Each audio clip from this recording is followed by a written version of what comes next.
हमादारन तूतन हदारी आज खुबा हमादारन तूतन हदारी हुस्न यूसुफी पर सिर्फ जुलेखा आशिक था।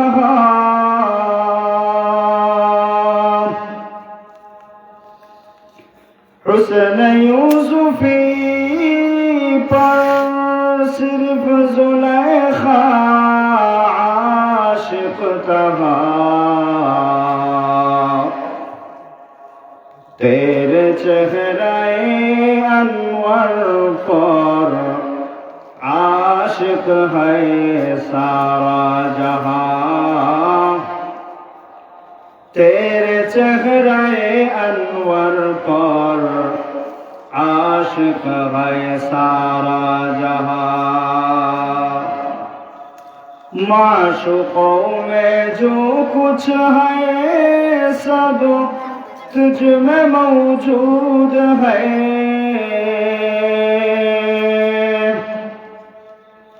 माशूकों में जो कुछ है सब तुझ में मौजूद है। उसलिए मैं तेरा आशिक हुआ, तू मेरा माशूक है। उसलिए मैं तेरा आशिक हुआ, तू मेरा माशूक है।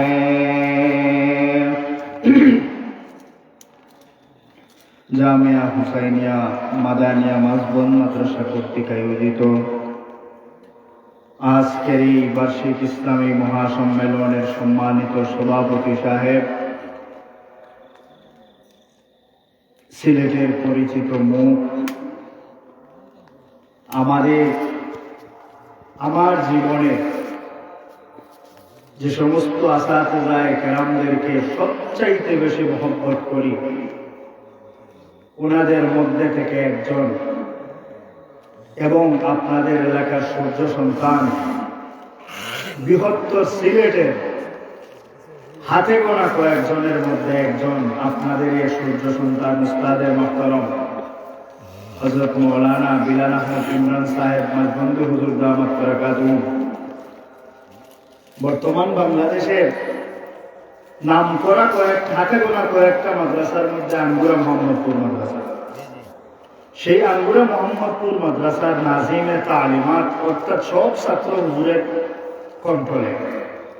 আপনাদের সৌভাগ্য, এমন একজন মানুষ আপনাদের এলাকায় আল্লাহ জন্ম দিয়েছেন। সবাই বলি আলহামদুলিল্লাহ। দোয়া করি আল্লাহ যেন আমাদের মৃত আসাতিজায়ে কেরামের কবরকে জান্নাতের বাগান বানান এবং হুজুর সহ যত আসাতিজায়ে কেরাম দুনিয়াতে বেঁচে আছেন ইলমে, আমলে, হায়াতে, সিহহাতে যেন আল্লাহ বরকত দান করেন। আমিন। আমি আজকে যে আলোচনা করব, শেষ সময় আপনারা অনেকেই চলে গেছেন, যারা আছেন শেষ পর্যন্ত থাকবেন তো ইনশাআল্লাহ। এই বিষয়টা নিয়ে আলোচনা করব। মাদ্রাসা যদি আমরা প্রতিষ্ঠা করি, মাদ্রাসার যদি খেদমত করি, তাই আমরা জীবনে কি করলাম? দুনিয়ার লাভ ছাড়া কাজ করে এক শ্রেণীর মানুষ, তারা হলো পাগল। দুনিয়ার এমন কোনো মানুষ নাই যে লাভ ছাড়া কাজ করে। যে যে কাজ করে না কেন তার পিছনে একটা লাভ আছে না নাই, উদ্দেশ্য আছে না নাই। আমরা এই মাদ্রাসাকে প্রতিষ্ঠা করলাম, এই মাদ্রাসার খেদমত করলাম, টাকা পয়সা, গাম জড়ানো, রক্ত জড়ানো টাকা মাদ্রাসায় দিলাম, কেন? আমাদের ফায়দাটা কি হবে? সেই বিষয়টা নিয়ে আমি কয়েকটি ফায়দার কথা আজকে আলোচনা করব। সর্বপ্রথম বুঝতে হবে আমাদেরকে মাদ্রাসা কি। মাদ্রাসা কি বিল্ডিং এর নাম? জি, তাহলে যে মাদ্রাসায় বিল্ডিং নেই তাহলে তো মাদ্রাসা বলা যাবে না। মাদ্রাসা যদি বলেন টিনের ঘরের নাম, তাহলে যেখানে টিনের ঘর নাই তাকে মাদ্রাসা বলা যাবে না। এটা বোঝা গেল মাদ্রাসা কোনো ঘরের নাম নয়, মাদ্রাসা কোনো জায়গার নাম নয়।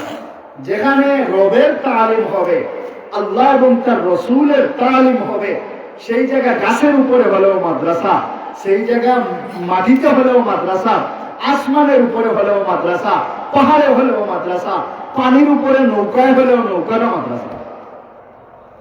যেখানেই রবের তালিম হবে তার নাম মাদ্রাসা। এখন এই মাদ্রাসা শিক্ষা কখন শুরু হয়? আর মাদ্রাসায় আমরা যে দান করি, মাদ্রাসা প্রতিষ্ঠা করি, যারা করেছি বা সহায়তা করেছি তাদের ফায়দা কি? আল্লাহ তাআলা এখনো পৃথিবীতে মানুষ সৃষ্টি করেন নাই। রূহগুলা সৃষ্টি করার পরে আল্লাহ তাআলা এখনো একটা রূহকে মাটি দ্বারা লেপন করে নাই। সবগুলা শুধু রূহ এখনো রয়ে গেছে। এমন সময় সব রূহগুলাকে আল্লাহ একত্রিত করলেন। করার পরে আল্লাহ তাআলা সবাইকে একত্রিত করে জিজ্ঞাসা করলেন, وَإِذْ أَخَذَ رَبُّكَ مِنْ بَنِي آدَمَ مِنْ ظُهُورِهِمْ ذُرِّيَّتَهُمْ أَشْهَدَهُمْ عَلَى أَنفُسِهِمْ أَلَسْتُ بِرَبِّكُمْ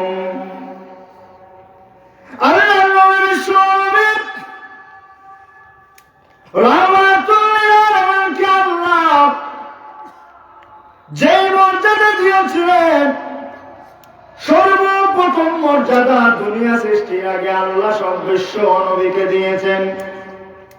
দুনিয়া সৃষ্টির পরে আমার নবী বিশ্ব নবীর মর্যাদা শুরু হয় নাই। এই দুনিয়া সৃষ্টি করার আগে আল্লাহ হুজুর সাল্লাল্লাহু আলাইহি ওয়াসাল্লামের মর্যাদা প্রকাশ করেছেন। সমস্ত রূহগুলোকে একত্রিত করে বলেন, এ রূহগুলা, আলাস্তু বিরাব্বিকুম, তোমরা বলো আমি কি তোমাদের রব না? এই মাঠে আদম আলাইহিস সালামের রূহ আছে, মুসা আলাইহিস সালামের রূহ আছে, ঈসা আলাইহিস সালামের রূহ আছে, দাউদ আলাইহিস সালামের রূহ আছে, ইব্রাহিম খলিলুল্লাহর রূহ আছে, দাউদ আলাইহিস সালামের রূহ আছে, সুলাইমান আলাইহিস সালামের রূহ আছে। কেউ কোনো কথা বলে না, সমস্ত মাঠ নিস্তব্ধ। এমন সময় শোনা যায় কে যেন বলে, বালা, হে হে, আপনি বলেন আমাদের রব সুবহানাল্লাহ। সমস্ত মানুষ তাকাইল, আল্লাহ তখন আগে বললেন আমি কি তোমাদের রব না? কেউ কথা বলে না। হঠাৎ কে বলে, জি জি, আপনি বলেন আমাদের রব। এখন সবাই তাকায়া দেখে, এই রূহটা আদমের রূহ না, এই রূহটা নূহের রূহ না, এই রূহটা শীষের রূহ না, এই রূহটা ইদ্রিসের রূহ না, এই রূহটা দাউদের রূহ না, এই রূহটা সুলাইমানের রূহ না, এই রূহটা মুসার রূহ না, এই রূহটা ঈসার রূহ না, এই রূহটা হলো আপনার আমার নবী মুহাম্মদুর রাসূলুল্লাহ সাল্লাল্লাহু আলাইহি ওয়াসাল্লামের রূহ। আমার নবী বললেন, সেই দিন সমস্ত রূহের মধ্যে আল্লাহ আমার নবীকে মর্যাদা দিয়া আমার নবীর মুখ থেকে ঘোষণা দিলেন, আপনিই বলেন আমাদের রব। তাইলে আমি আপনাদেরকে জিজ্ঞাসা করি, এই যে যেই দিন জিজ্ঞাসা করলেন দুনিয়া সৃষ্টির আগে না পরে? আগে। আর মাদ্রাসা কার নাম? রবের তালিমের নাম না? সেখানে গান শিক্ষা দেওয়া হয়েছে না রবের তালিম করা হয়েছে? রবের তালিম। তাইলে বোঝা গেল মাদ্রাসা দুনিয়া সৃষ্টি হওয়ার আগে মাদ্রাসা শিক্ষার ঘটনা। সুবহানাল্লাহ বলে। তাইলে এই যে মাদ্রাসাটা ছিল সেখানে যেখানেই দিনের তালিম হবে, গড় থাকুক আর না থাকুক, সেটার নাম মাদ্রাসা। তাহলে সেখানে যে মাদ্রাসা ছিল সেই মাদ্রাসার প্রতিষ্ঠাতাকে সরাসরি আল্লাহ বলেন, কে? আল্লাহ। তাই আমরা যারা মাদ্রাসা প্রতিষ্ঠা করলাম, সরাসরি আল্লাহ যে কাজ করলেন সেই কাজে শরীক হইলাম। ফজিলত আছে না? দুনিয়ার আল্লাহ কি দিয়েছেন শয়তানের কাজে শরীক হওয়ার জন্য না আল্লাহর কাজে শরীক হওয়ার জন্য? আল্লাহর কাজে। তাহলে আমরা যারা এই মাসবন মাদ্রাসা বানাইলাম, এক নম্বর ফায়দার কাজ করলাম কি? সরাসরি আল্লাহ যে কাজ করলেন সেই কাজে আমরা অংশগ্রহণ করলাম। আসেন দুই নম্বরে আমাদের ফায়দা, মাদ্রাসা যারা বানাইলাম আমাদের ফায়দা। আল্লাহ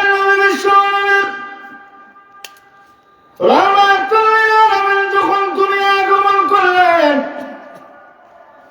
দুনিয়া আগমন করার পরে আল্লাহর হাবিব আসার পরে সেই যুগকে আইয়ামে জাহিলিয়াত বলা হয়। সেই যুগের অবস্থা এত খারাপ, কন্যা সন্তান জন্মগ্রহণ করলে তারা মাটির নিচে কন্যা সন্তানদেরকে দাফন করে ফেলত। নাউজুবিল্লাহ। সেই যুগে মহিলাদের মাসিক একটা ব্যায়াম আছে, সেই ব্যায়াম আসার পরে তারা ঘর থেকে মহিলাদেরকে বের করে দিত। সেই সময় এমন অবস্থা, 4-5 জন মিলে এক মহিলার সাথে শারীরিক মেলামেশা করত। সন্তান জন্মগ্রহণের পরে সেই সন্তানটাকে তারা টুকরা টুকরা করে ফেলত। নাউজুবিল্লাহি মিন যালিক। এমন কঠিন পরিস্থিতিতে রাসূল আকরাম সাল্লাল্লাহু আলাইহি ওয়াসাল্লাম এই দুনিয়া আগমন করলেন। দুনিয়া আগমন করার পরে আল্লাহর হাবিবের আর ভালো লাগে না। মানুষ এই যে কাজগুলা করে, সেই কাজগুলো আল্লাহর হাবিবের ভালো লাগে না। একা একা একা একা আল্লাহর হাবিব ভালো লাগে না, ভালো লাগে না, ভালো লাগে না। শেষ পর্যন্ত আল্লাহর হাবিব সাল্লাল্লাহু আলাইহি ওয়াসাল্লামের বয়স যখন 35 থেকে 37 হয়ে গেল, আল্লাহর হাবিব সাল্লাল্লাহু আলাইহি ওয়াসাল্লাম এবার একটা জায়গায় গেলেন, গারে হেরা। গারে হেরার মধ্যে আল্লাহর হাবিব গেলেন। যে গারে হেরায় যাওয়ার পরে সরাসরি এখনো কাবা দেখা যায়। তবে এখন কাবা দেখা যায় না, কারণ ক্লক টাওয়ার, বড় বড় টাওয়ার হয়ে গেছে। কিন্তু টাওয়ার না থাকলে এখনো ছোট্ট একটা ছিদ্র 2 পাথরের মধ্যখান দিয়ে এখনো খেয়াল করলে দেখা যায় কাবা ঘর। আল্লাহর হাবিবের অবস্থা একা একা পাহাড়ের চিপায় আল্লাহর হাবিব আল্লাহ আল্লাহ করতে থাকেন এই পাহাড়ের ভিতরে। 40 বছর যখন হয়ে গেল, হঠাৎ একদিন হযরত জিবরাইল আলাইহিস সালাতু ওয়াস সালাম এসে হাজির হলেন। সুবহানাল্লাহ।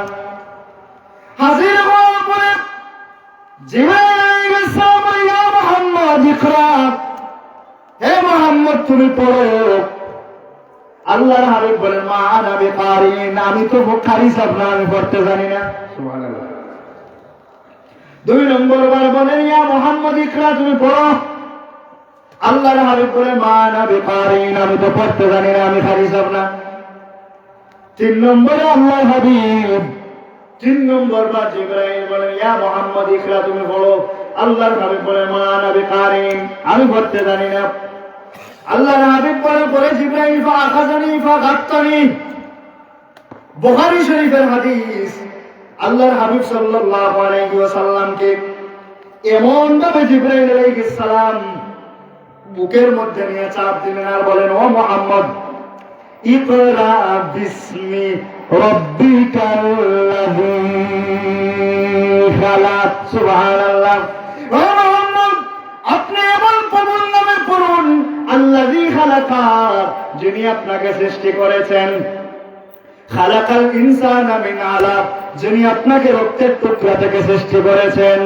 ও মুহাম্মদ, আপনি আল্লাহর নামে পড়ুন। আল্লাহর হাবিব তখন ইকরা বিসমি রাব্বিকাল্লাযী খালাক খালাকাল ইনসানা মিন আলাক ইকরা ওয়া রাব্বুকাল আকরামুল্লাযী আল্লামা বিল কালাম। আল্লাহর হাবিব পড়া শুরু করে দিলেন। সুবহানাল্লাহ। মুহাদ্দিসিনে কেরাম বলেন, এখানে আল্লাহর হাবিব কেন প্রথমে পড়লেন না? প্রথমেই তো জিবরাইল যখন বলছেন ইকরা পড়ো, প্রথমে চাইলে পড়তে পারতেন, পড়লেন না কেন? মুহাদ্দিসিনে কেরাম বলেন যে প্রথমে যেটা বলা হয়েছিল তুমি পড়ো, অনুমান মানুষ বানর থেকে হয়েছে, এই পড়া পড়বো নাকি কলেজ ভার্সিটির পড়া পড়বো না মাইজবন মাদ্রাসার পড়া পড়বো, এটা জিবরাইল আলাইহিস সালাম বলেন নাই, বিদায় হুজুর পড়েন। সুবহানাল্লাহ বলেন। পরে যখন বললেন বাবা মুহাম্মদ সাল্লাল্লাহু আলাইহি ওয়াসাল্লাম আপনি মাইজবন মাদ্রাসার পড়া পড়েন, তখন আল্লাহর হাবিব পড়া শুরু করেন। কোরআন শরীফ বেড়া লাগে ইংরেজি খাই, কোরআন শরীফ মাইজবন মাদ্রাসার কথা ইচ্ছে এটা না, মানে দিনই শিক্ষা, কোরআনের শিক্ষা। তাই আমি আপনাদেরকে জিজ্ঞাসা করি, হযরত জিবরিল আমিন আলাইহিস সালাতু ওয়াস সালাম যে এখানে আসলেন, আসার পরে যে শিক্ষাটা শুরু করলেন, এই যে গারে হেরার মধ্যে কিসের শিক্ষা হয়েছে? রবের শিক্ষা। কিসের শিক্ষা? রবের শিক্ষা। তাহলে আমি আপনাদেরকে জিজ্ঞাসা করি, এই মাদ্রাসাটা কার মাধ্যমে আল্লাহ প্রতিষ্ঠা করেছে? জিবরাইল আলাইহিস সালামের মাধ্যমে। কার মাধ্যমে? জিবরাইল আলাইহিস সালামের মাধ্যমে। তাহলে আমি মাদ্রাসা বানানোর কারণে সর্বপ্রথম কাজ করলাম আল্লাহর কাজ, 2 নম্বরে কাজ করলাম কার কাজ? ফেরেশতাদের কাজ। সুবহানাল্লাহ। এর চেয়ে ভাগ্যবান আর আছে নাকি? যে প্রথমে আমি আল্লাহর কাজ করলাম, 2 নম্বরে কার কাজ করলাম? ফেরেশতাদের কাজ। আসেন 3 নম্বরে। আল্লাহর হাবিব সাল্লাল্লাহু আলাইহি ওয়াসাল্লাম যখন আল্লাহ বললেন, ও নবীজি প্রথম দিকে আপনি লা ইলাহা ইল্লাল্লাহর দাওয়াত মক্কা শরীফে দাঁড়িয়ে দেওয়ার দরকার নাই। 2.5 থেকে 3 বছর পর্যন্ত হুজুর নিজে নিজে দাওয়াত দিলেন, নিজে নিজে আমল করলেন। 3 বছর পূর্ণ হওয়ার পরে আল্লাহ বলেন, ও নবীজি এখন আর লুকিয়ে থাকার সময় নাই, এখন আর আপনি গোপনে করার দরকার নাই। ফাস্তাবু মা তুমারু ওয়া আরিফ আনিল মুশরিকিন, মুশরিকদের থেকে নিজেকে আলাদা করুন আর ঘোষণা দিন লা ইলাহা ইল্লাল্লাহু মুহাম্মাদুর রাসূলুল্লাহ। আল্লাহর হাবিবকে আল্লাহ বলেন, ও নবীজি প্রথমে আপনি বিয়ানীবাজার যাওয়ার দরকার নাই, গোলাপগঞ্জে যাওয়ার দরকার নাই, খানাইঘাটে যাওয়ার দরকার নাই, প্রথমে মাইজগঞ্জ থেকে শুরু করেন। ওটা যখন হয়েছে প্রথমে সিরিয়ায় যাওয়ার দরকার নাই, প্রথমে মদিনায় যাওয়ার দরকার নাই, মক্কায় সবাইকে বলার দরকার নাই। প্রথমে আপনার বাবা, আপনার চাচা, আপনার দাদা, আপনার ভাই যারা আছে তাদেরকে একত্রিত করুন। আল্লাহর হাবিব সমস্ত ওনার চাচাদেরকে সবাইকে একত্রিত করলেন জবলে আবু কুবাইসে। জবলে আবু কুবাইস একবারে মক্কার হরমের পাশে একটা পাহাড়। এই পাহাড়ে আল্লাহর হাবিব একত্রিত করে বলেন, ও আমার চাচারা, ও আমার ভাইরা, ও আমার দাদারা, আপনাদেরকে আমি বলি এই পাহাড়ের এই পাশ থেকে যদি এখন আমি বলি শত্রু বাহিনী আপনাদের উপরে আক্রমণ করবে, পিছন থেকে আক্রমণ করবে, সামন থেকে আক্রমণ করবে, বাম দিক থেকে আক্রমণ করবে, আপনারা মানবানি। তখন চাচারা বলে, ভাতিজা জন্মের পর থেকে তোমাকে যেদিন থেকে চিনি আজ পর্যন্ত তুমি আমাদের কাছে শিকারিতে ধরা খাও নাই, আজ পর্যন্ত তুমি কোনদিন মিথ্যা বলেছ আমাদের কাছে আনলো। তখন আল্লাহর হাবিব বলে, চাচারা এই যে পাহাড়ের পরে যেভাবে শত্রুর কথা বলার কারণে বিশ্বাস করেছো, ভালো করে শোনো, এই জীবনের পরে আরেকটা জীবন আছে, যে জীবনের নাম হলো আখিরাতের জীবন। যদি তোমরা আমার উপরে কলিমা না পড়ো, আল্লাহর একত্ববাদের সাক্ষী না দাও, তাইলে মারা যাওয়ার পরে জাহান্নামের আগুন নামক শত্রু তোমাদেরকে ধরবে, সাপ নামক শত্রু তোমাদেরকে ধরবে, তোমরা বাঁচতে পারবে না। তখন সবার আগে ঘর থেকে চাচা পাল মারছে, তাব্বাল্লাকা ইয়া মুহাম্মদ আলী হাযা জামাতানা, ও মুহাম্মদ আমি হইলাম কত খামর মানুষ, কি আমার এই কারণে কি এখানে আনছো? তাব্বাল্লাকা ইয়া মুহাম্মদ।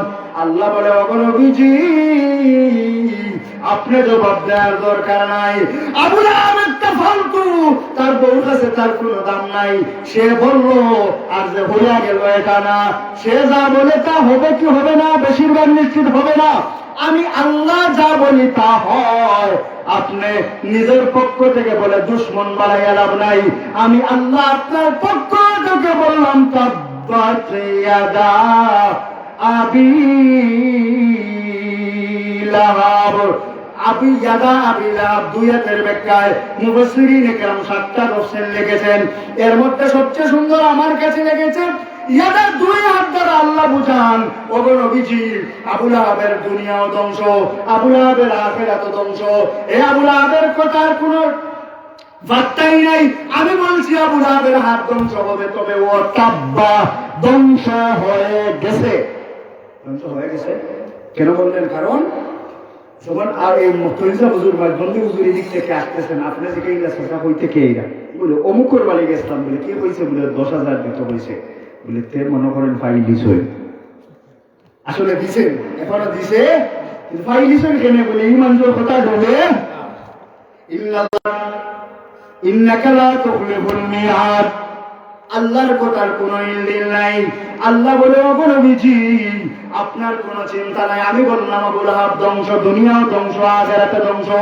এমন ধ্বংস হয়েছে আবু লাহাব মারা যাওয়ার আগে তার শরীরে এমন বসন্ত হয়েছে, স্ত্রীও তাকে ছেড়ে দিয়া জঙ্গলে রেখে আসে, ছেলেরাও তাকে জঙ্গলে রেখে আসে।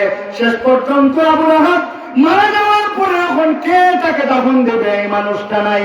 কিছু মানুষ একটা গর্ত করে দূর থেকে তারে গর্ত ফলাইছে, দুনিয়াও হয়েছে বরবাদ আর আখিরাত তো আর বরবাদ। এরপরে আল্লাহ হাবিব সাল্লাল্লাহু আলাইহি ওয়াসাল্লাম হযরত আরকম রাদিয়াল্লাহু তাআলা আনহুর পরে মক্কা নগরীতে একটা কিছু জায়গার মধ্যে সাহাবায়ে কেরামদেরকে নিয়ে তালিম দিতেন। মদিনাতুল মুনাওয়ারায় যাওয়ার পরে আল্লাহর হাবিব মসজিদে নববীর পাশে